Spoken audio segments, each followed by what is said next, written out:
secrétaire général, d'être au plateau. Nous souhaitons quand même à chaque fois recevoir les hauts placés dans les différents départements ministériels pour venir nous expliquer ce qui prévaut dans leur département et quelles sont les perspectives en faveur des citoyens guinéens, parce que chaque département a un public cible, voilà, qui lui concerne. Il y a une mission toute particulière. Justement. Bienvenue. Voilà. À vous, Mandela, monsieur Mandela. Merci à notre téléspectateur et d'être également au rendez-vous de cette émission. Mais nous avons un devoir vis-à-vis de notre personnalité qui a donc un an de plus aujourd'hui. Joyeux anniversaire donc à monsieur Kamara Aboubakar, ministre de l'énergie, de l'hydraulique et des hydrocarbures, qui bien sûr regarde cette émission. D'ailleurs, à qui nous souhaitons franchement que de bonheur et pourquoi pas de prospérité, mais également d'accompagnement de l'ensemble de ses collaborateurs.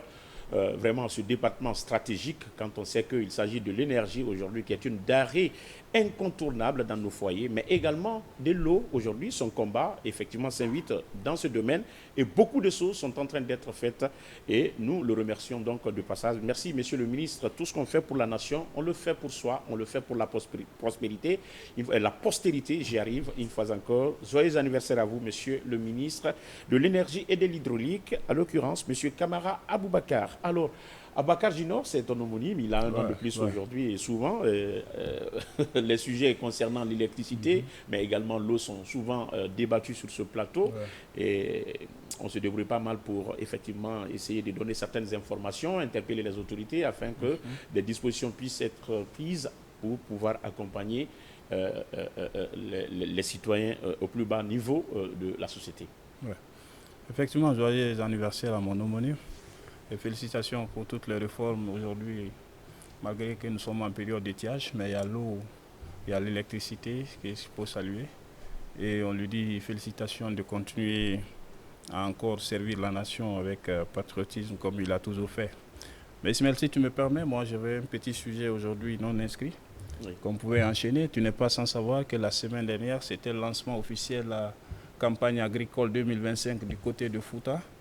Et le premier ministre et quelques membres du gouvernement y étaient. Et les ministres même étaient dans certaines régions comme Charlotte Tafé, dans Zérekouré et autres, pour le lancement officiel de cette campagne agricole 2025.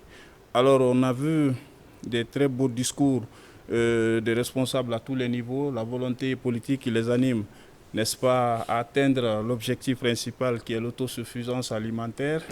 Sauf que ce département stratégique de développement, parce que moi je l'appelle comme ça, le secteur agricole, c'est le premier levier de développement de la Guinée, il faut se dire la vérité, que les réformes des projets et programmes qui tournent autour de ce département donnent peu de résultats pour atteindre l'objectif principal qui est l'autosuffisance alimentaire. Et les discours se répètent chaque année. Avec 13 millions de terres arables, qu'est-ce qui nous empêche d'avoir des campagnes agricoles trimestrielles? C'est-à-dire chaque 3 mois, on lance une campagne. Avec la politique d'irrigation, on peut arroser nos plaines pour avoir la récolte à chaque moment, que d'attendre chaque 6 mois pour venir tenir les mêmes discours. Je pense qu'il faut un peu changer cette pratique, cette méthode de faire, parce que vous n'êtes pas sans savoir que la Basse-Côte et la région de la forêt constituaient les principales régions de consommation de riz. Aujourd'hui, le Fouta s'ajoute, la Haute-Guinée. De consommation, je dis. Au fait, le riz était principalement consommé en Basse-Côte et en forêt. La moyenne Guinée, c'était du fonio et du tau. La Haute-Guinée, c'était du tau et autres. Mais aujourd'hui, l'igname, ainsi de suite. Mais aujourd'hui, principalement, tout le monde consomme le riz. Ce qui fait que même si nous sommes classés deuxième producteur de riz dans la sous-région, on ne peut pas, exporter parce que toujours la demande est plus que l'offre. Et en balance en matière d'économie, lorsque la demande est toujours forte, le prix monte. Quand la demande baisse, le prix baisse. C'est aussi automatique que ça. Mais l'objectif, avec tous ces moyens qu'on injecte dans ce secteur stratégique de développement qui est l'agriculture, toujours, au fait, l'importation est toujours supérieure à l'exportation. Qu'est-ce qui dit ça? Pourquoi, quand le bateau ne gare pas, nous, on ne parvient pas à manger du riz convenablement? La question reste posée. Je crois qu'il faut revoir la politique du secteur agricole. C'est extrêmement important, Ismaël. Et penser aux champions. Je vois une entreprise minière, par exemple, ou une société ou un individu qui accompagne un champion agricole avec un seul tracteur, mais qui est petit pour un État. Un État, je veux dire que quand aujourd'hui on veut dire qu'on accompagne les champions dans l'agriculture, au niveau préfectoral, c'est un tracteur qu'on a donné aux champions qui n'est pas suffisant. Aujourd'hui, il faut créer des opérateurs économiques du secteur agricole, penser à créer des sociétés mixtes du secteur agricole pour respecter la chaîne des valeurs et éventuellement créer de l'emploi rémunérable. C'est-à-dire, ce n'est pas l'auto-emploi qui peut amorcer notre développement du secteur agricole.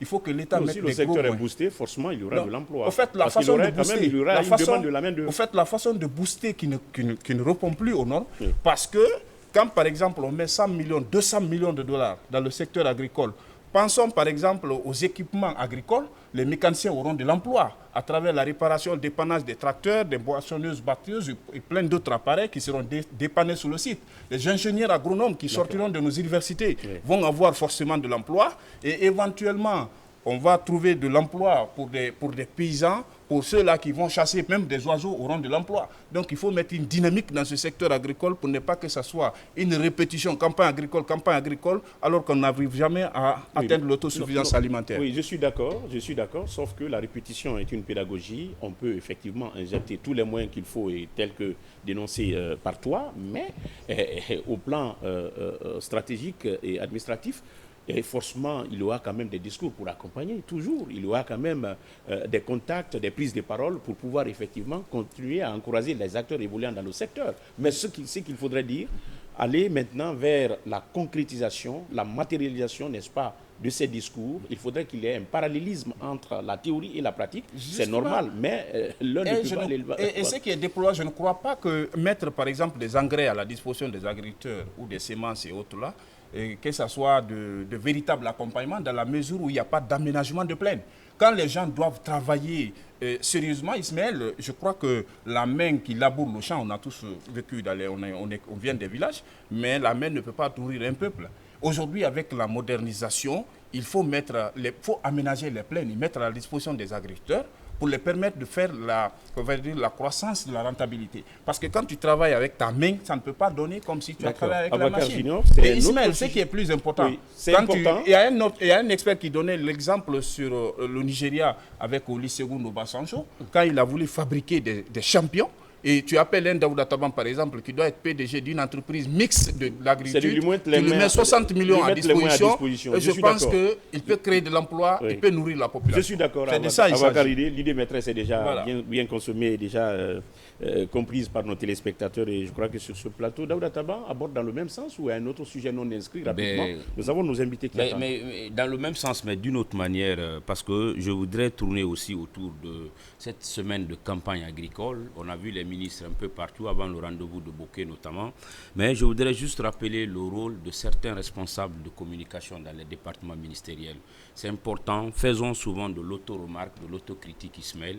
Quand ton ministre ou ton secrétaire général ou ton chef de cabinet doit se rendre dans un champ agricole, ce n'est pas de la même manière qu'il se rendait dans un bureau pour une conférence de presse ou pour recevoir une communauté ou une partie de son entité.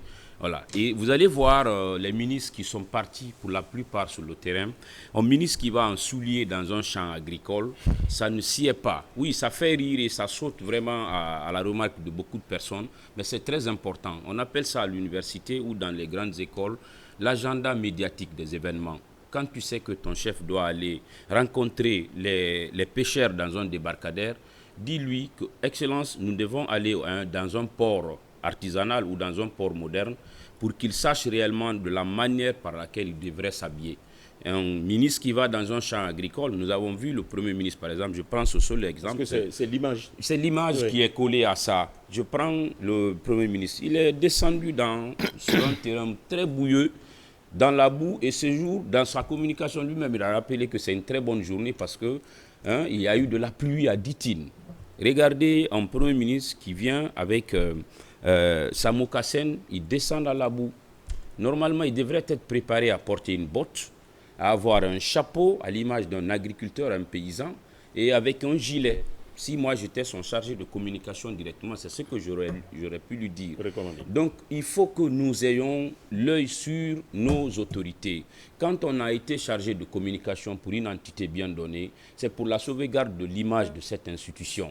Tu n'es pas là pour juste dire « oui chef », oui, monsieur le ministre, ok, Excellence, recommande aussi à lui certaines bonnes manières, certains comportements qui pourraient vraiment lier ces sorties médiatiques. Avec, effectivement, les différentes thématiques. Surtout les sorties médiatiques. Oui. Surtout, c'est pourquoi on dit agenda médiatique des événements. On va voir ton ministre ou ton chef de cabinet à la télé, mais qui ne colle pas, dont l'habillement ne colle pas au sujet pour lequel il est sur le terrain. Donc c'est juste un rappel, une autocritique, et on devrait vraiment avoir l'œil sur ce que sont nos responsables. Que vous deux, vous êtes également détachés dans les départements et vous êtes en contact avec ces responsables. Ces responsables le plus souvent. Mais nous n'avons pas cette voix, nous ne pouvons pas porter cette voix, parce que nous sommes des journalistes attachés. Ce sont des collaborateurs à vous. Exactement. Et deux fois, il faut quand même faire ces suggestions. J'espère que ça va tomber dans de bonnes oreilles et que vraiment, qu'on essaye de vous mettre sur leur plateforme pour les critiques et suggestions, parce que, quoi qu'il en soit, tout ce que nous faisons, c'est pour ce pays-là. Et c'est pour, effectivement, on n'a pas d'intérêt pour dire que parce que ce n'est pas moi qui soit là, donc je ne vais pas quand même... Je ne vais pas m'intéresser. C'est bien fait. C'est qu'on devrait conclure... Ce que Daoud a dit, ça dépend aussi du professionnalisme et de la qualité du choix. Généralement, les chargés de com dans les départements, ce sont des petits frères. C'est le ministre de la communication et de l'information qui doit muter les chargés de communication dans les départements ministériels. Parce que la communication gouvernementale doit être en synergie. Au fait, ça ne doit pas aller dans tous les sens. Malheureusement, en Guinée, c'est quand tu es mon copain, je te nomme chargé de com, peut-être que tu n'es même pas professionnel de la communication. Tu n'as pas fait cette matière. C'est ce qui fait le CDR. Merci beaucoup. On peut ne pas sortir quand même d'une école de communication. Mais quand même apprendre dans l'OTA, s'habituer aux bonnes manières. On peut avoir le réflexe même par rapport à d'autres. Aujourd'hui, cette question de professionnalisme, d'accord. À la base, d'abord, il faut être quand même quelqu'un qui a vraiment la tête aux épaules, qui a vraiment un sens de réflexion et d'analyse extrêmement important, qui a un esprit ouvert. Ce sont des qualités qu'il faut avoir. Émancipé. Ouais. Et moi, je pense qu'aujourd'hui, on peut être multidisciplinaire avec tout ce qu'on a sous les yeux comme support, avec tout ce qu'on a à disposition comme étant source d'information et de formation, sans pour autant aller dans une école pure et dure de la matière. J'espère que... essayer quand même de fertiliser les relations et les collaborations avec les responsables des communications dans les différents départements. Et vous qui avez la main souvent dans la collecte et le traitement, la diffusion de l'information, afin de les proposer souvent des choses, c'est extrêmement important. Alors, nous avons sur ce plateau Dr Youssouf Bondo Sylla, secrétaire général du ministère de l'enseignement préuniversitaire et de l'alphabétisation. En même temps, M. Kamara Aboubakar Mandela, conseiller chargé de la législation. Nous allons parler effectivement éducation. Mais cette fois-ci, avant de parler de tout ce qui est aujourd'hui fait dans ce domaine ou dans ce secteur, l'événement, ou en tout cas le motif qui les amène sur ce plateau, c'est l'organisation d'une manifestation de reconnaissance à l'endroit du président de la République par rapport à tous ces efforts déployés dans le secteur éducatif aujourd'hui, les réformes qui sont engagées, le choix des cadres, et les enseignants décident de lui restituer l'ascenseur à travers effectivement cette mobilisation sur l'ensemble du territoire national. Mais on ne peut pas être plus loyaliste que le roi. Le secrétaire général va donc nous planter le décor tout à l'heure sur ce plateau, en compagnie bien sûr de son collègue qui vraiment l'accompagne dans ce numéro de l'émission Zénith sur Colomar. Docteur, bonjour et merci une fois encore d'avoir accepté notre invitation. Je vous laisse avec nos chroniqueurs pour Daouda Taban, la première question. La première question, Ismaël, si tu me permets, et je demande aussi ce soutien au niveau de ceux qui nous regardent. Je pose la première question à un monsieur que je connais un peu. Voilà, c'est le moment et le jour pour moi de lui dire merci, Ismaël, parce que je suis de sa rédaction. En 2008, j'étais correspondant de Guinée News à l'université de Kountia. Et Youssouf Bondo Sylla, ici devant moi, qui est mon patron, mon premier patron de la presse, est le fondateur de ce site Internet. À l'époque, il n'y avait pas d'Internet partout. Et il fallait partir dans un cyber. J'étais correspondant de ce site. Et je couvrais la zone de Kountia. Je doute que la question de Daouda Taban ne soit pertinente. Non, oui, exactement. Non. Parce que si déjà... Elle sera pertinente. Non. Tu sais, on a parlé avant l'émission. Il y a des sujets on devait garder ça.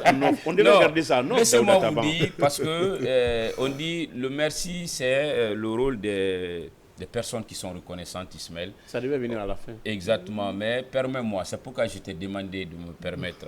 Voilà, j'étais le correspondant de Guinée News et je n'écrivais pas sur ce site pendant un bon moment. Mais quand il était question de célébrer les 20 ans de la création de ce site web, j'ai été appelé, au même titre que certains journalistes dans cette maison, je voudrais citer par exemple la diplomate Makale Souma, ex-journaliste à la RTG.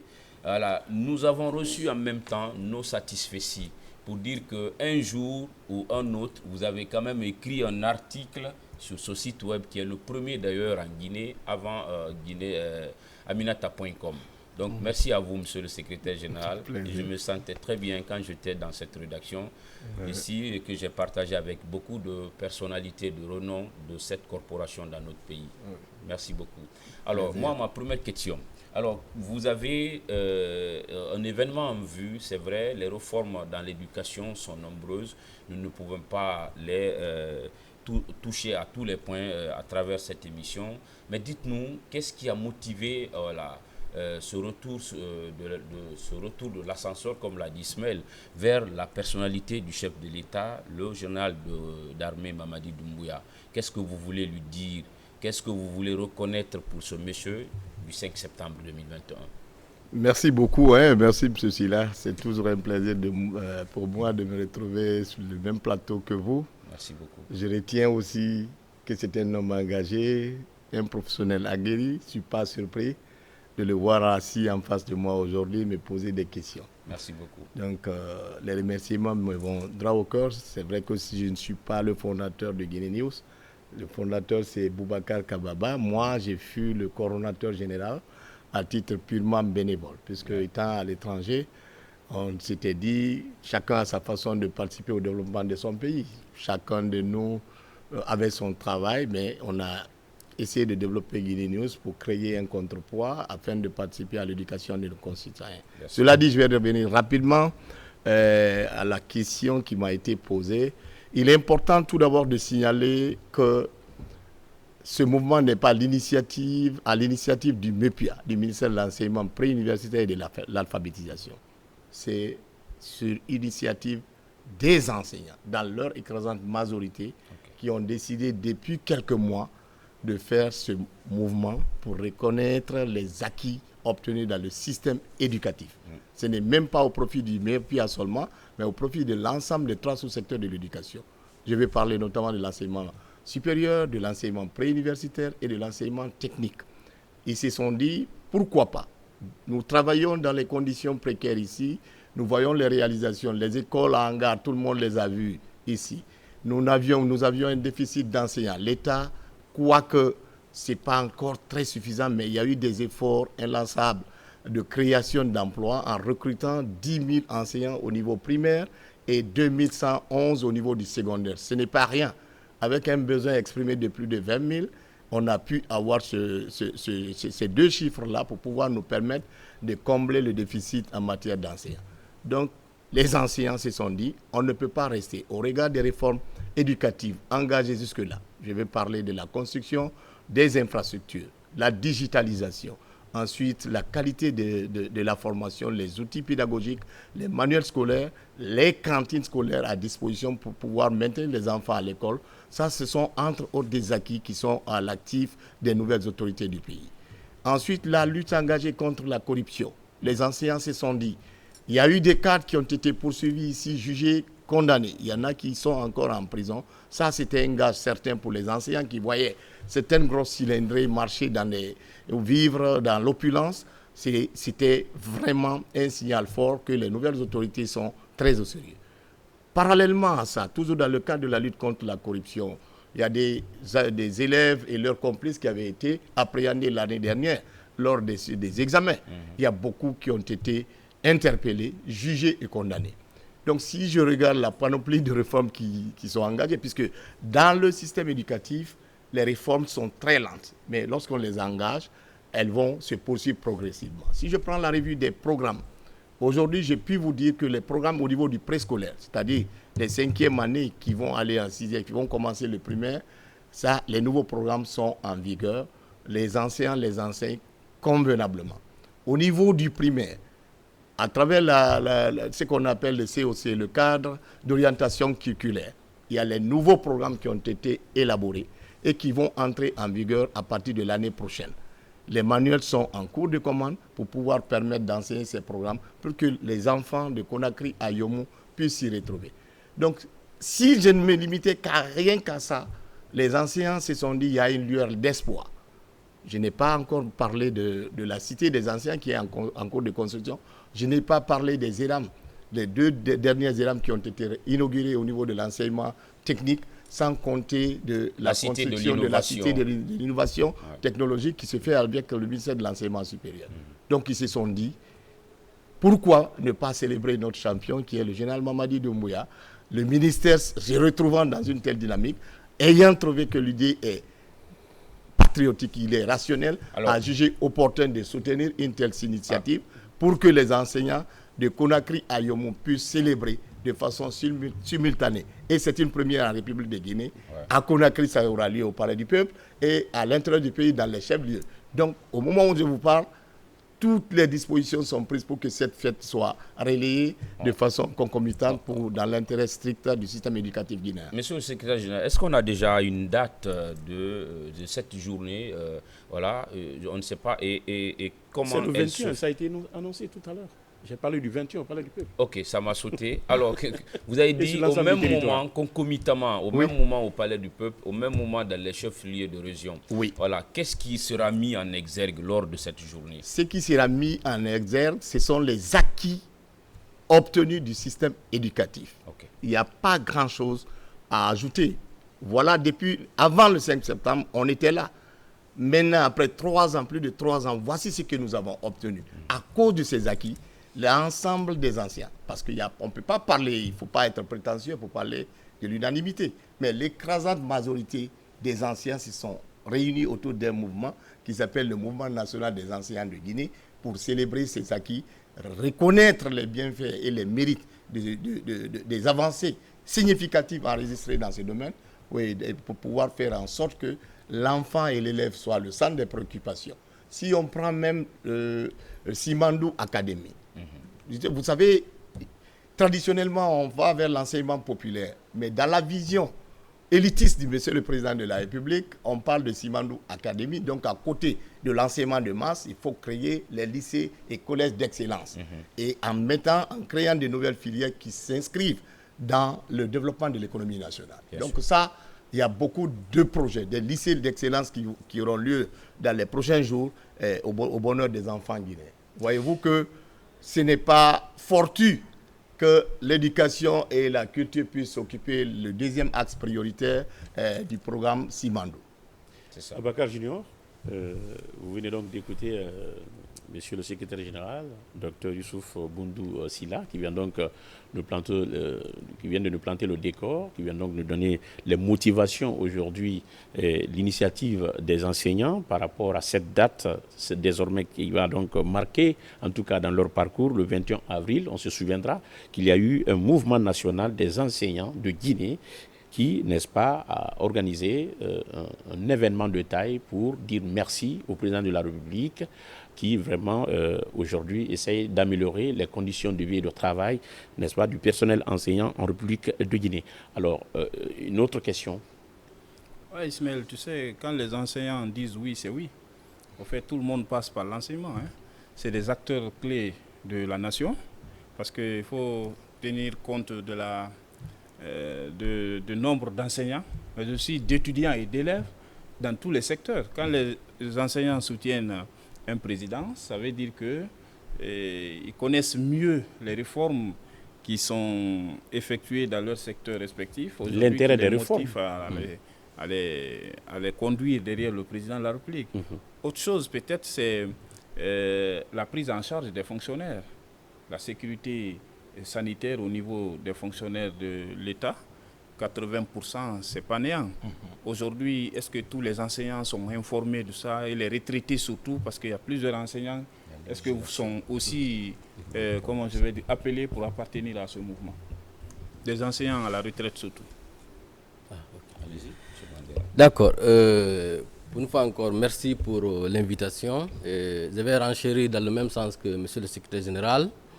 Vous savez, quelqu'un a dit que l'éducation est l'arme la plus puissante que l'on puisse utiliser pour changer le monde. Et nous le savons tous, avant le 5 septembre 2021, quel était l'état de santé de notre système éducatif dans sa globalité. Et au jour d'aujourd'hui, nous nous sommes rendus compte que l'éducation, comme l'a dit M. le secrétaire général tout à l'heure, fait partie des piliers, donc des priorités dans le cadre du processus de refondation, de rectification institutionnelle et de repositionnement de notre pays. Pour qu'un système éducatif se développe, il faut 3 choses. Il faut d'abord une volonté politique. Dès sa prise de responsabilité, Monsieur le Président de la République, le CNRD, a montré à travers ça une volonté politique que l'éducation est sa priorité, fait partie des priorités dans le cadre de la refondation. Pour preuve, Monsieur le secrétaire général était à l'enseignement technique. On a vu que des biens de l'État ont été mis en vente pour financer le développement de l'enseignement technique et de la formation professionnelle. Ça prouve combien de fois la volonté politique est là pour faire de l'éducation le principal pilier de développement de notre pays. Mieux encore, Monsieur le secrétaire général l'a rappelé tout à l'heure, nous avions un déficit d'environ 20 000 enseignants. Il n'y a pas d'enseignement sans enseignants. Pas d'enseignement sans enseignants. Pas d'enseignement de qualité sans enseignants de qualité. En l'espace de 2 ans, il y a eu le recrutement de plus de 12 000 enseignants. Plus de 12 000 enseignants au niveau national et au niveau local. Plus de 12 000 enseignants pour venir combler ce déficit. C'est pour ces raisons et pour tant d'autres au niveau national, en termes de développement, quel que soit le secteur, de tous les autres secteurs, parce que les enseignants font partie de la nation. Donc tout ce dont tous les fonctionnaires bénéficient, les enseignants en bénéficient. Vous l'avez rappelé, la sécurité sociale. Donc c'est pour ces raisons et toutes les autres raisons que les enseignants ont décidé de dire merci à son Excellence, le Président de la République. Parce que comme l'a dit M. Tabansila tout à l'heure, il faut dire merci à temps. Il faut dire non seulement merci, mais aussi à temps. Ne faut pas attendre après, ou à la fin, ou lorsque l'intéressé ne sera plus là. Ouais. Il faut le dire quand il le faut. Donc c'est ce qui a motivé les enseignants, pas le ministère, pas les ministères, les départements, mais les enseignants eux-mêmes. Donc nous sommes là en qualité de porte-voix des enseignants, qui sont actuellement en situation de classe. Mais le 21, ils vont tous se réunir, que ce soit à Conakry, à l'intérieur du pays, dans toutes les juridictions, dans toutes les préfectures, pour dire merci au Président de la République pour toutes les actions, toutes les réformes déjà entamées, pour avoir placé l'éducation au centre de sa vision de transformation, n'est-ce pas, de notre pays, et pour aussi sa volonté de faire de notre pays, n'est-ce pas, un pays émergent à l'horizon 2040. Ismaël, moi je voudrais me prononcer sur un aspect quand même, parce que c'est vrai, il y a des acquis, tout n'étant pas rose aussi, monsieur le secrétaire général. Je vais prendre un peu 2 segments. Le premier, c'est par rapport à ces enseignants, parce qu'il n'y a pas plus tard que 3 jours, je lisais un article par rapport à ces enseignants qui n'ont pas été pris en compte dans les nombres que vous avez cités ici. Quelle est leur situation aujourd'hui? Qu'est-ce qui est en train d'être fait? Ou de ces 10 000 ou 12 000, c'est déjà clos, il n'y a pas de chance pour ceci. Alors, dans le deuxième segment de ma question, il y a le plus souvent des actes qui sont malheureusement posés au sein des concessions scolaires, parce qu'au-delà des acquis, il y a ces aspects aussi qu'il faut révéler. Les cas de violence basés sur le genre, souvent dont sont victimes les élèves, vos élèves, parce que l'enseignement préuniversitaire, ce sont ces concessions scolaires-là qui regroupent ces élèves. Alors, qu'est-ce qui est fait à ce niveau? Au-delà du ministère de la promotion féminine, de l'enfance, au-delà des ONG et au-delà de l'OPROGEM, qu'est-ce que l'enseignement préuniversitaire fait pour mettre fin à ces actes horribles que nous constatons régulièrement. Le cas de Dubreka et de Koya sont cités par exemple en exemple les années dernières, Monsieur le Secrétaire général. Merci beaucoup, Monsieur Silla, pour ces deux questions. La première question est relative aux enseignants contractuels qui n'ont pas été pris en compte. Exactement. Nous, de notre point de vue, à ce stade, il n'y a pas d'enseignants contractuels. Vous savez, nous émettons des besoins. On dit, si vous nous... Parce que nous, on est déficitaires, hein, malgré les 12 000 et quelques qu'on nous a accordés. Si on nous demande encore, on va dire qu'on a besoin de 10 000. Parce que chaque année, il y a des enseignants en situation de classe qui se retrouvent, qui font preuve de leur droit à la retraite. Et il faut remplacer. Comment peut-on remplacer si on n'a pas de solution en main? Vous comprenez?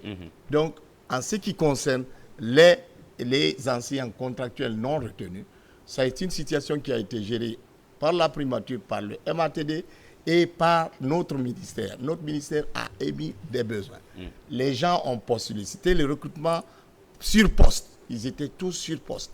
Si vous faites le concours, vous n'avez pas eu la chance d'avoir le concours, d'être retenu, ce n'est pas la faute du ministère de l'enseignement préuniversitaire.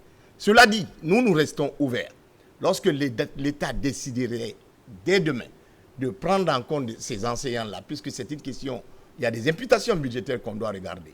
Nous, les 10 000, on peut dire, on a besoin, et on a d'ailleurs exprimé à la primature, Monsieur le Premier ministre nous a mis en rapport avec le ministère de la fonction publique et voir dans quelle mesure nous pouvons procéder au recrutement de nouveaux enseignants.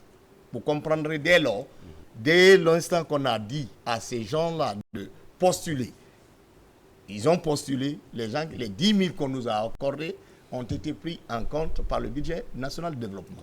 Donc vous comprendrez dès lors, ça ne ressort pas. Nous n'employons pas, nous émettons des besoins, c'est la fonction publique qui recrute et qui emploie. D'accord. En ce qui concerne le second volet de votre question, c'est une situation qui est très déplorable parce que nos enfants sont exposés. Le ministère de l'enseignement préuniversitaire, sur l'initiative de Monsieur le ministre Jean-Paul Sedi, que je salue de passage ici, a fait des lettres circulaires adressées à l'ensemble des 8 inspections régionales de la République de Guinée pour dire que lorsqu'il y a crime commis dans une concession scolaire, la direction de l'établissement en question, sa responsabilité est engagée. Surtout quand c'est dans une concession scolaire. Parce qu'en dehors des concessions, nous n'avons pas la vocation de nous occuper de ce qui se passe en dehors. Mais dans une concession scolaire, les actes odieux qui se passent là-bas, c'est déplorable. Ça se passe tant dans les écoles publiques que les écoles privées. Bien sûr. Nous avons envoyé la note circulaire. La consigne est partie partout pour que les gens puissent prendre leurs responsabilités. Et on a dit au chef d'établissement que pour qu'un événement soit organisé désormais dans une concession scolaire, il faut nous envoyer le plan de sécurisation de l'activité en question au sein des concessions scolaires. Notamment les kermesses. Les kermesses et autres, puisque une fois qu'il y a un crime qui est commis là, comme je l'ai dit tantôt, on ne peut pas épargner le ministère de l'Action sociale. Nous allons nous ajouter à lui pour pouvoir poursuivre les directions des écoles qui auront été légers dans leur prise de décision avant d'accepter d'organiser des choses. Puisqu'il y a la surveillance qu'il va falloir assurer quotidiennement. Ce n'est pas tellement évident et les malfaiteurs qui rôdent autour de ces concessions scolaires sont aux aguets. À tout moment, les enfants à bas âge sont très naïfs et souvent sont exposés à des situations. Donc vous comprendrez dès lors l'esprit de responsabilité qui a animé M. le ministre à sortir cette concession scolaire parce qu'on ne peut pas mettre chaque enfant un policier. Les policiers ne suffisent même pas pour sécuriser les populations guinéennes.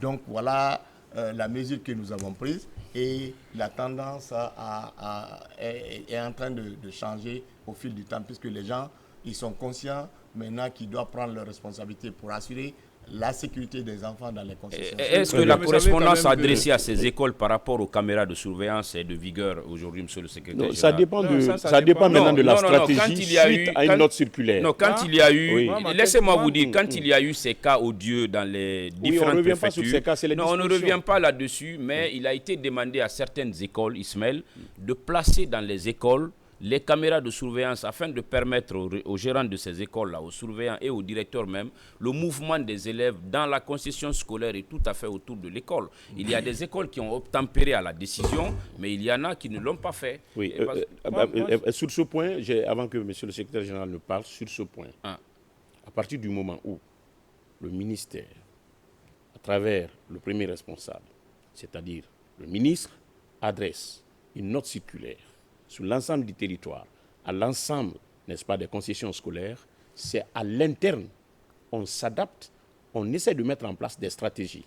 Ça, non, suivez. Mais si ce n'est pas suivi, non, moi je ne parle pas non, du rôle du département dans ça. On ne peut pas évaluer. On va régulièrement pour savoir tel a fait, tel ne l'a pas fait. Oui, parce que ça y va de la sécurité de nos enfants qui étudient dans ces écoles, Ismaël. Non. C'est ça, c'est pourquoi je me prononce là-dessus. Oui, je suis entièrement d'accord. J'espère que la réponse qui est donnée par monsieur le secrétaire général est satisfaisante. C'est aux responsables. À partir du moment où votre responsabilité serait engagée par rapport à tel ou tel autre cas, éventuellement, j'espère qu'il te revient de droit de prendre des dispositions idoines afin d'éviter d'être en conflit avec la loi ou d'être en dehors, n'est-ce pas, de ce cadre. Éviter, d'accord, mais moi, ce que je voudrais placer, au fait, par rapport à la collaboration entre le ministère de l'enseignement préuniversitaire et le ministère de la Sécurité, est-ce qu'il y a une note adressée au ministère de la Sécurité pour permettre aux gens d'être sécurisés dans les établissements, et ne serait-ce qu'un seul policier pour faire le tour des écoles par jour? Peut-être se poser la question de savoir est-ce qu'il y a un pont entre le ministère de l'enseignement préuniversitaire et le ministère de la Sécurité, parce que sa question est vraiment bien le savoir, c'est intéressant. Ça, c'est un. Deuxièmement, est-ce que le recrutement des agents de sécurisation des enfants dans les écoles sont imposés aux fondateurs d'écoles privées? Parce que tu ne peux pas payer les enseignants. Tu payes la direction, tu payes tes équipements, mais tu ne peux pas payer un seul surveillant pour veiller sur la sécurité des enfants. Est-ce que c'est obligatoire? Ou bien tu ouvres l'école et tu abandonnes comme tu veux? Oui, allez-y. Okay, je vais le compléter après. Alors, comme vous l'avez dit, les questions le phénomène de violence en milieu scolaire est devenu très fréquent dans nos concessions scolaires. Monsieur le secrétaire général l'a dit, des dispositions ont été prises, des instructions fermes ont été données dans ce sens-là. Mais ce qu'il faut retenir surtout, la vision actuelle de monsieur le ministre Jean-Paul Seydi, c'est la responsabilisation de chaque cadre à son poste. Oui, c'est ça. Nous, au niveau central, on n'a pas le temps pour aller dans toutes les écoles, sillonner toutes les écoles tous les jours.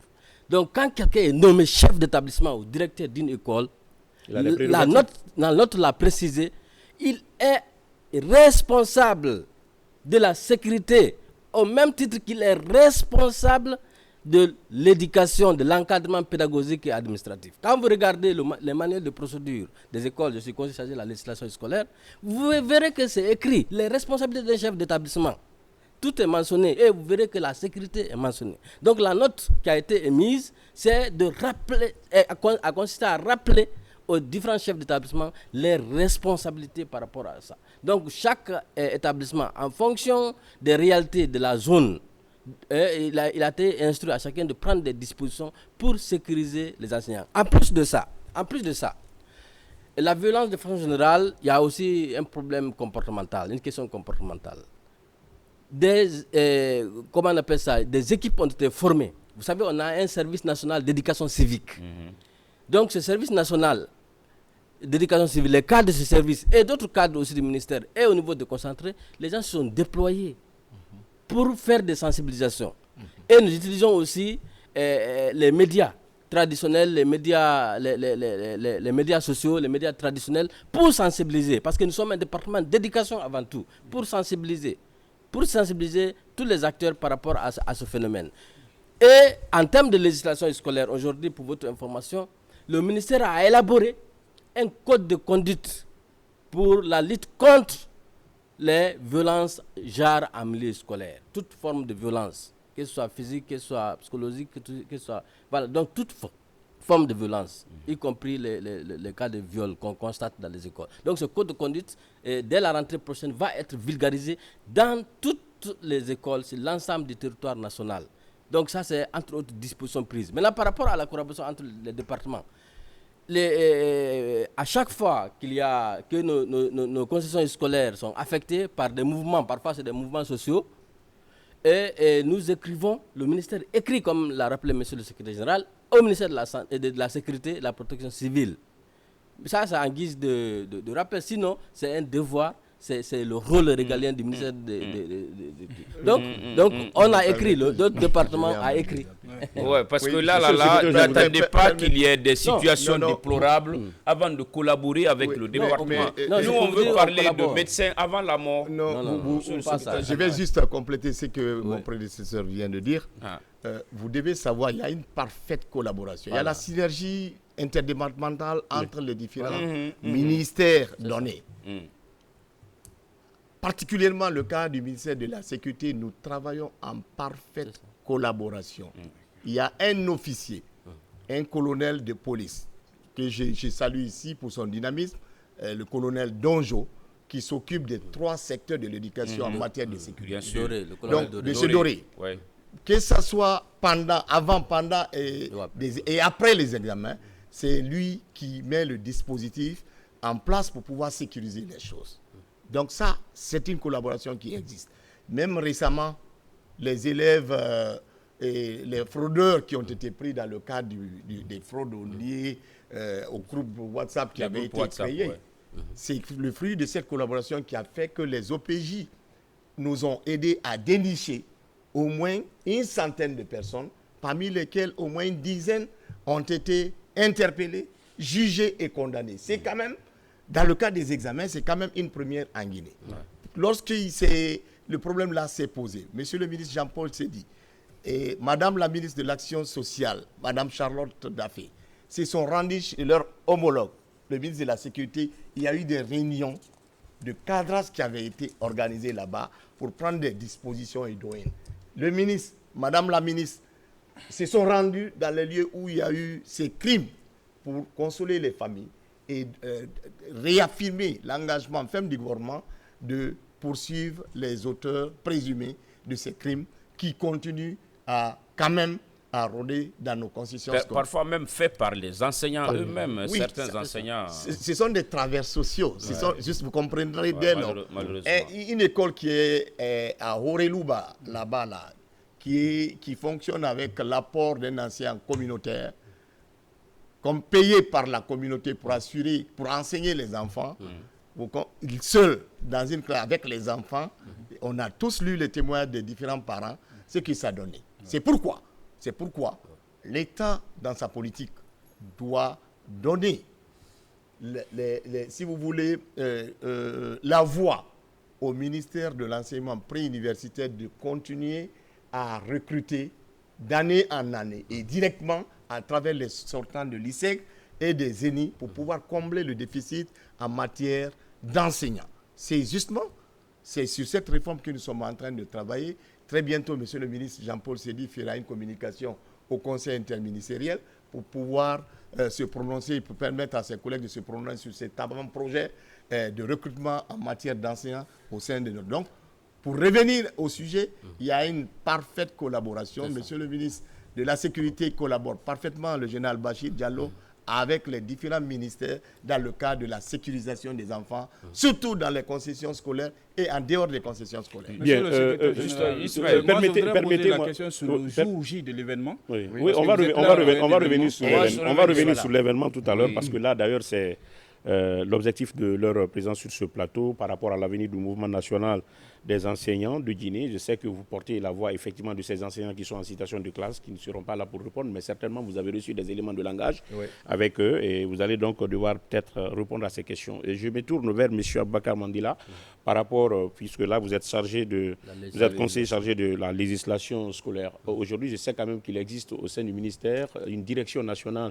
de l'enseignement privé. C'est par rapport notamment à la création effectivement des écoles privées qui, n'est-ce pas, est conditionnée vraiment au respect d'un certain nombre de critères de dimension, infrastructures et autres. Mais aujourd'hui, on constate quand même qu'il existe quand même des écoles privées qui ne répondent pas à ces normes-là. Aujourd'hui, quelle est en tout cas la réflexion du département par rapport à ces situations-là? La réflexion, c'est d'abord par rapport à la révision des textes. Quand vous prenez l'ordonnance qui a institué l'enseignement privé en République de Guinée, il date de 1984. Donc c'est une ordonnance qui est maintenant caduque. Quand vous prenez les autres textes, les arrêtés d'application, ils datent entre 1994 et 1996. Et donc ça fait entre 20, 25, 40 ans comme ça depuis lors.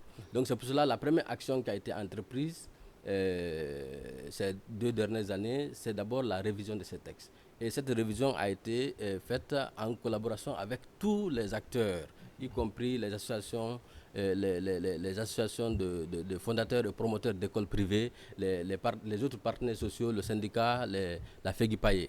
Donc ces textes ont été déjà actualisés. Donc ils sont en phase de relecture avant de les soumettre au Conseil des ministres puis au CNT pour légifération. Donc ça c'est la première action prise. L'autre action qui a été prise par le département, c'est effectivement d'aller dans les écoles, dans toutes ces écoles. Des équipes ont été envoyées sur l'ensemble du territoire national à travers les cadres de service, de l'enseignement préuniversitaire privé, et pour voir quelles sont les écoles qui sont dans les normes, quelles sont les écoles qui ne sont pas dans les normes. Donc cette étude a été déjà faite aussi. Donc l'étude a été faite. Notre rôle maintenant, parce que c'est d'accompagner les écoles, pour dire, bon, voir qu'est-ce qui manque pour que l'école soit dans les normes, aider les écoles à être dans les normes. Donc c'est ce travail qui est en train d'être fait par le service national de l'enseignement préuniversitaire privé. Donc c'est un travail de régulation, de normalisation. Voilà, donc parce que vous savez, il n'est pas facile de fermer une école, par exemple, en pleine année scolaire. Donc toutes les écoles, par exemple, qui ne sont pas dans les normes, qui ne sont pas dans les règles, on les accompagne pour qu'elles soient dans les règles. Donc, mais l'accompagnement en termes de contenu de programme, en termes de respect de l'hygiène et autres, mais quand il s'agit par exemple d'une infrastructure exiguë dans les conditions d'apprentissage franchement défavorables, et quand on sait que les élèves qui sont formés là, ce sont vraiment des futurs cadres de ce pays, et tout cela pourrait, la violence dont on parle tout à l'heure, vraiment la restriction, n'est-ce pas, des espaces peuvent même contribuer et favoriser effectivement à ces violences-là. Est-ce qu'il y a d'autres mesures qu'on peut prendre effectivement pour pouvoir vous savez, finir avec ça? Quand nous sommes venus, le diagnostic qu'on a fait, nous avons constaté que l'un des défis majeurs auxquels le système est confronté, c'est d'abord la maîtrise des textes, de la réglementation scolaire. Donc il s'est avéré que beaucoup construisaient des écoles, mais ne savaient même pas quelles sont les normes liées à la construction de l'école, des salles de classe. Donc, il y a eu un travail de vulgarisation des textes existants, mais aussi un travail d'actualisation de ces textes pour les adapter aux réalités actuelles. Et actuellement, le service est en train d'accompagner ces écoles pour les réglementer. Toutes les écoles qui ne répondent pas aux normes, il y a un délai, il y a même un acte qui a été pris pour leur donner un délai pour se mettre dans une période probatoire, pour se mettre dans les normes. Donc il y a cela. Donc le service est en train de travailler pour que ces écoles puissent se mettre dans les règles. Moi je voudrais, s'il te plaît. Je termine avec la même question. Oui. Je termine avec la même question parce que tout à l'heure le secrétaire général mettait un accent particulier par rapport au recrutement au niveau des enseignants. Mais ce qu'il faudrait retenir, ça c'est au niveau État. Oui. C'est au niveau public. Oui.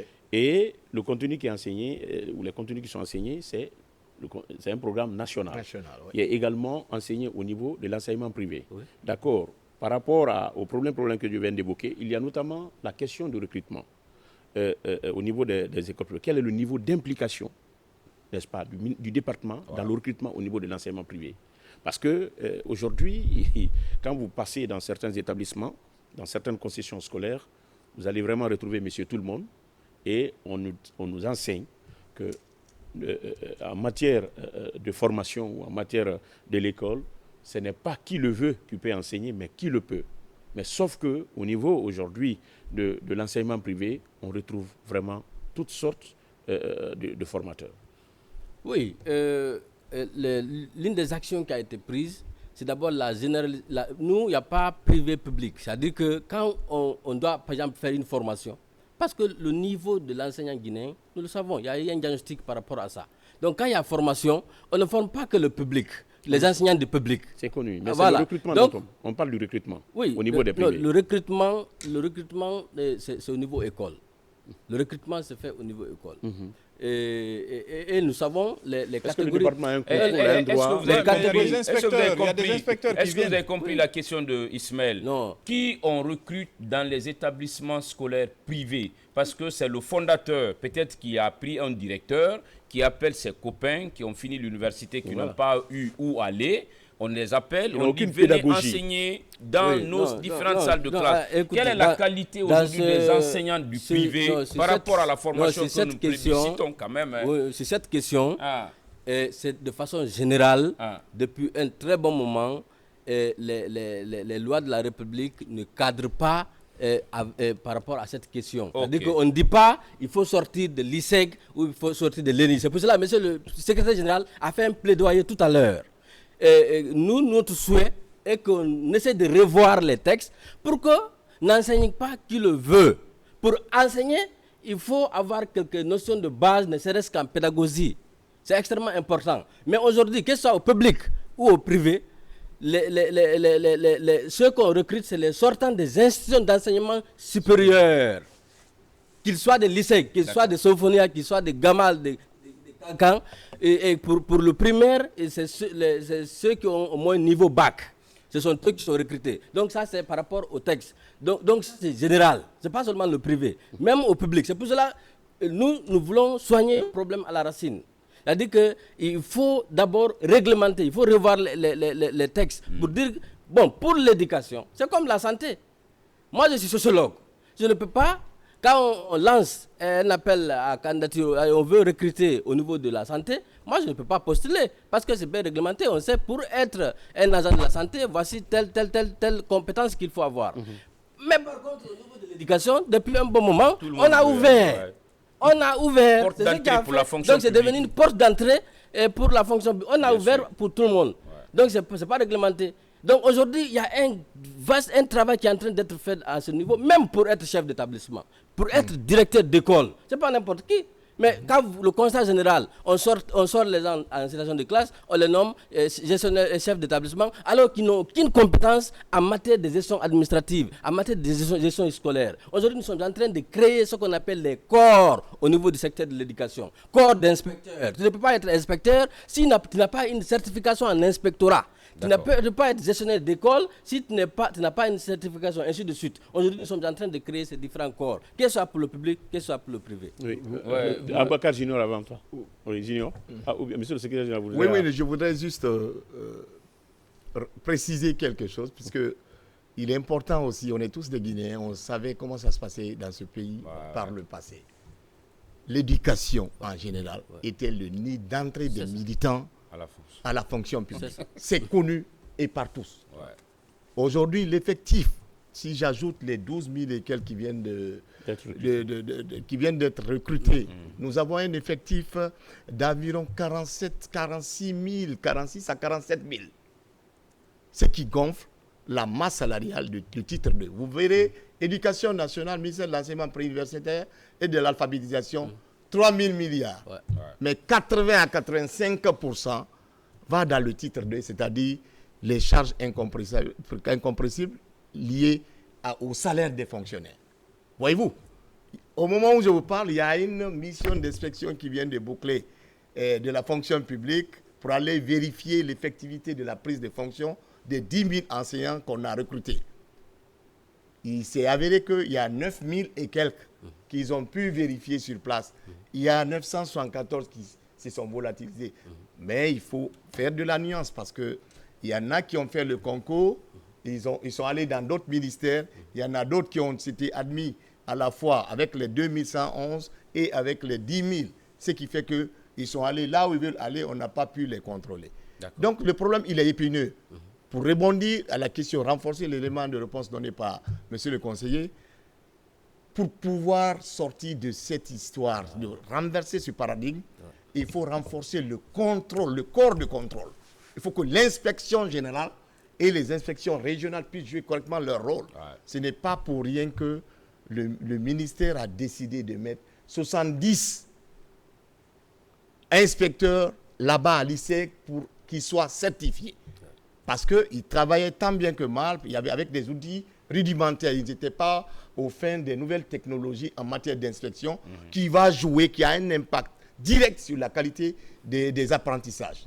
C'est quand même bien. Vous voyez, Ouais. dans 2 ans, ils vont sortir avec un degré de master et ce sont eux qui seront déployés au niveau des inspections régionales et à l'inspection générale pour pouvoir faire le contrôle, le suivi et le contrôle de ce qui se passe dans nos écoles. Monsieur le secrétaire général, vous venez de prononcer 2 mots, allez vérifier. C'est le rôle de l'inspecteur. Oui. Alors, qu'en est-il de la situation de ces enseignants qui créent du désert dans certaines écoles, dans certains établissements scolaires? C'est vrai, sur les 12 000 ou les 10 000 que vous édictez, soit vous les avez tous postés, parce qu'un fonctionnaire aussi qui n'est pas posté peut aller se faire valoir ailleurs. Est-ce que d'abord les 10 000 recrutés ont été tous postés? Et si on vient dans un établissement, on ne trouve pas un enseignant, vous allez voir un directeur qui fait la navette entre 3 salles de classe à la fois parce qu'il n'a pas le choix. Quel est leur sort? Voyez-vous, j'ai bien dit, peut-être que vous n'avez pas très bien suivi, Compris, exactement. que les gens, les 10 000 ont été recrutés sur poste. Ils étaient déjà en situation. Déjà en situation. Alors, Voilà, il n'y a pas eu de besoin de les affecter justement, ailleurs. Non. alors quelqu'un qui crée un désert dans un établissement, c'est quoi ce type d'enseignant? Qu'est-ce qui est Non, c'est réservé? pas ce type. Non, Quelles c'est sont pas les ce- dispositions prises justement, vis-à-vis de ces déserteurs? Je viens de vous Oui. le dire, Ah. en attendant que le rapport nous soit transmis officiellement, il se pourrait que parmi les 10 000, quelques éléments postulent pour être au ministère du Budget, par exemple, puisque c'était un concours ouvert. Oui. Vous comprenez? Ok. Ils font le concours, ils sont admis là-bas. Ou au secondaire, les 2111, ils font le concours là-bas aussi, ils sont admis. La fonction publique leur a donné la possibilité de choisir entre la fonction publique locale, rester là où, parmi les 10 000 là, ou aller là où ils sont admis. Donc il faut un croisement des chiffres pour s'assurer réellement de ce qui est Qui le est gap là, là, qui ne l'est pas. qui est pour prendre des décisions. Ouais, c'est ça. Mais cela revient à dire, à travers la réforme que nous voulons engager, pour que, par le passé, les ressortants de l'école normale supérieure de Mania, tout ce qui sortait de là, c'était de la qualité qui était déployée dans les différentes écoles et autres établissements. On voyait la qualité de l'enseignement ici parce qu'ils étaient super bien formés, parce qu'ils étaient certifiés. Nous voulons reprendre la même chose parce qu'on ne change pas ce qui marche. La prolifération des écoles privées en République de Guinée, on sait que ça a commencé dans les années 2006-2007. Pour beaucoup de raisons que je ne peux me permettre d'évoquer ici. C'était la débandade, c'était ouvert à tous. Vous voyez, il y a plus de 1500 et quelques écoles privées qui existent, qui n'ont pas d'agrément. Wow. Qui n'ont pas d'agrément. Et récemment, on a convoqué un certain nombre parmi elles pour que les demandes soient déposées au ministère afin de leur donner tous les documents légaux leur permettant de travailler, d'exercer dans les bonnes conditions. L'éducation, c'est un secteur social qui est très complexe, mais avec la volonté et l'accompagnement du gouvernement, il n'y a pas de raison qu'on ne puisse pas réellement arriver à de meilleurs résultats. Vous avez chaque année, quelqu'un, il va à la retraite en pleine situation de classe. Nous, pour éviter, pareil, d'éventuels cas, on s'est dit il faut recruter les sortants, les meilleurs sortants des ENI et des lycées pour pouvoir réinjecter, les remplacer au fur et à mesure. Au moment où je vous parle, parmi les 2111, il y a un certain nombre qui ont été choisis, qui vont suivre la formation rapide pour pouvoir combler les déficits en matière pédagogique et d'autres. Donc il y a d'autres types de formations qui sont prévues pendant les vacances pour qu'à l'ouverture prochaine, que ceux qui avaient des carences, ces carences puissent être dissipées pour pouvoir les permettre d'être vraiment prolifiques dans les salles de classe. Et surtout que vous avez aujourd'hui une direction qu'on appelle la direction de la formation continue et du personnel enseignant. J'avais le directeur général par intérim le samedi dernier. Il était donc sur ce plateau, on parlait de ça. Abakar Junior, par rapport effectivement à cette date du 21 avril 2025, par rapport parce qu'on est plus loin de du notre ligne d'arrivée. Du 21. Oui, Du 21. Je sais qu'avec toutes les réformes et surtout cette volonté politique du président de la République et tout le gouvernement qui accompagne ce secteur stratégique de développement qui est l'enseignement et l'éducation, quel message vous portez ce jour-là? Parce que nous sommes face à deux situations. La première, c'est l'adoption de la nouvelle constitution dont vous avez vu. Et deuxième, c'est la probabilité dans la candidature du président de la République. Ce jour-là, qu'est-ce que les enseignants portent comme message? Bon, Effectivement, en tout cas, cette question est pertinente et très pertinente. Oui, en plus du caractère festif de l'événement, les enseignants, pas nous, les enseignants, ce jour comptent venir non seulement manifester, extérioriser leur gratitude, leur reconnaissance vis-à-vis de son Excellence, Monsieur le Président de la République, mais aussi déclarer vraiment leur soutien indéfectible. Parce que la reconnaissance, c'est ça. Tu fais du bien, je le reconnais, et non seulement par le verbe, par la parole, mais dans mes actes aussi. Donc c'est pour cela, les enseignants aujourd'hui sont engagés à accompagner, n'est-ce pas, le programme de réforme, le programme de développement, le programme n'est-ce pas, de repositionnement de notre pays. Donc c'est pour cela cet événement. Donc ça a deux volets, la reconnaissance de façon officielle des actes, mais s'engager aussi à accompagner son Excellence. Parce que pour le moment, les pancartes et les t-shirts sont en train d'être confectionnés. Oui, la même question, monsieur le secrétaire général. Oui, je voudrais préciser aussi que ces activités sont placées sous le haut patronage de monsieur le Premier ministre, chef du gouvernement, monsieur Amadou Wouriba, et sous la haute présidence d'honneur de monsieur Djiba Diakité, le ministre directeur de cabinet à la présidence de la République. Le message, comme il l'a si bien dit, ça ne vient pas des cadres du ministère en tant que tel. C'est le mouvement des anciens qui sont des citoyens, qui sont libres de célébrer qui ils veulent. Ils se sont dit que eux, c'est Mamadi Doumbouya qui leur a donné espoir. Et c'est sur Mamadi Doumbouya qu'ils comptent. Dès lors, quel autre message vous voulez apprendre? Si on devait aller voter, il y aura une déclaration finale qui va sanctionner cette journée. Tout sera mis dans cette déclaration finale. Donc, souffrez de patienter. Nous vous attendons. Attendez-nous parce que notre position est très claire. Lorsque nous sommes des gens de conviction, ce qui est sûr, l'alternative en face n'étant pas crédible, et la seule crédibilité, l'unique choix, c'est Mamadi Doumbouya.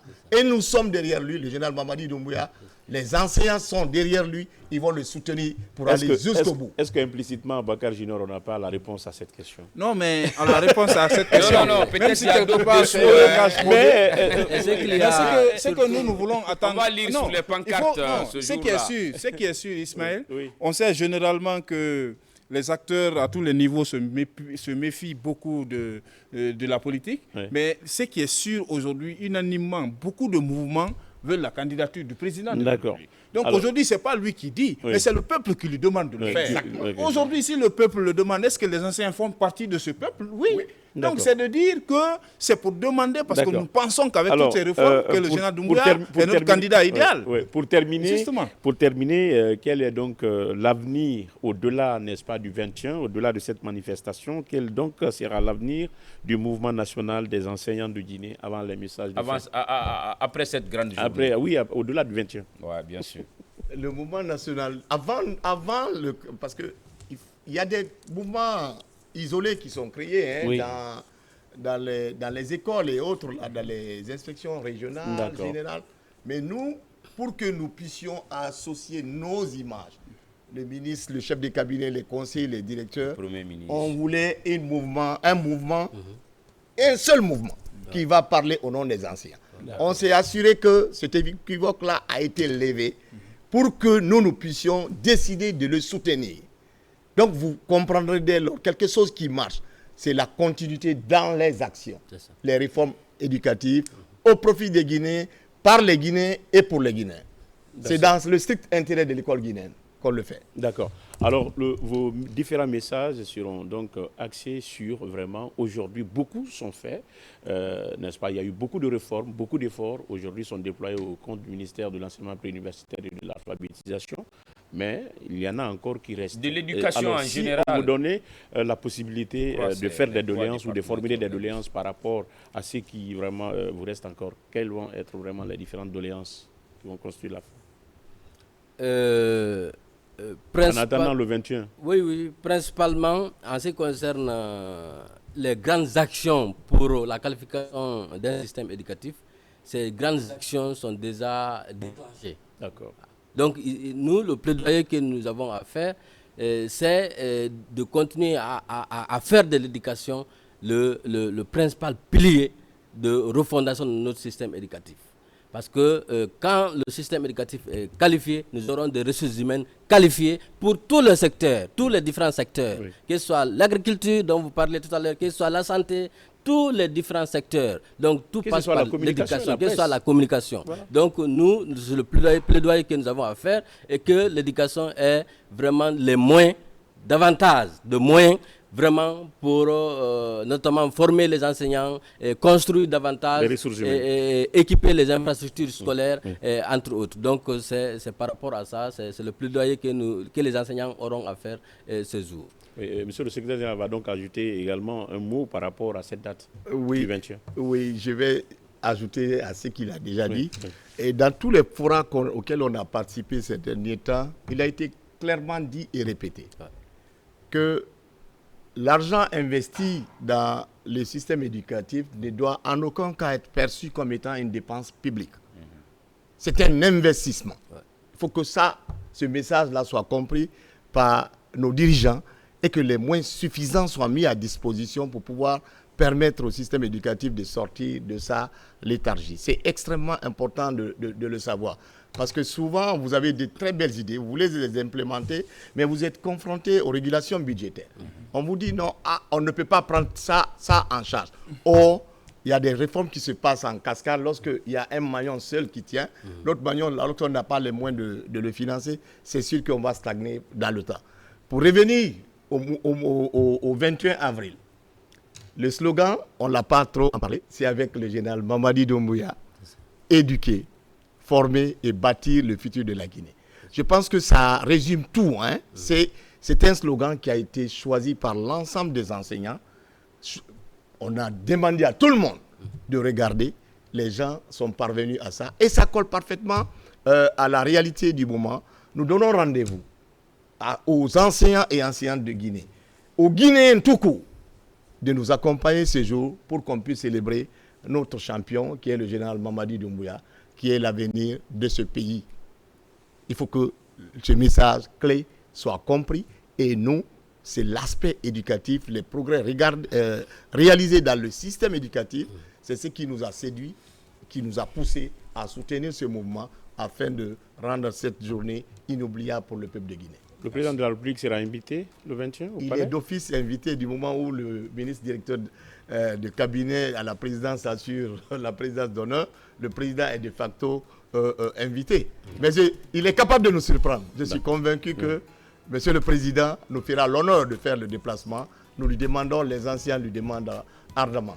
On a même vu le président une fois à Boké faire une déclaration dans une salle de classe, qui était très émouvant. Voilà, c'était donc l'essentiel de ce numéro de votre émission Zénith sur Coloma de ce lundi. Ensemble, aux côtés des enseignants, le 21 avril 2025 au petit matin, du petit matin en tout cas jusqu'à la fin des cérémonies et sur l'ensemble du territoire national selon votre position géographique par rapport effectivement à votre positionnement en Guinée. Nos invités ont pour nom Dr Youssouf Boundou Silla, secrétaire général du ministère de l'enseignement préuniversitaire et de l'alphabétisation. Il n'était donc pas seul, il était donc avec le conseiller chargé de la législation scolaire, M. Kamara Aboubakar Mandela, auquel nous disons merci d'avoir accepté notre invitation. Et merci à Junior, merci également à Taban pour effectivement la chronique de la partie. Et merci à toute l'équipe technique du service caméra à la réalisation. Tout le plaisir a été pour nous. Exceptionnellement, demain, vous aurez KDK, l'équipe de KDK qui va donc nous remplacer. Et puis, nous allons vous retrouver avant la fin de la semaine. Passez un agréable moment en compagnie des programmes de la télévision nationale. Dans un court instant, le journal avec la rédaction politique du journal de la télé.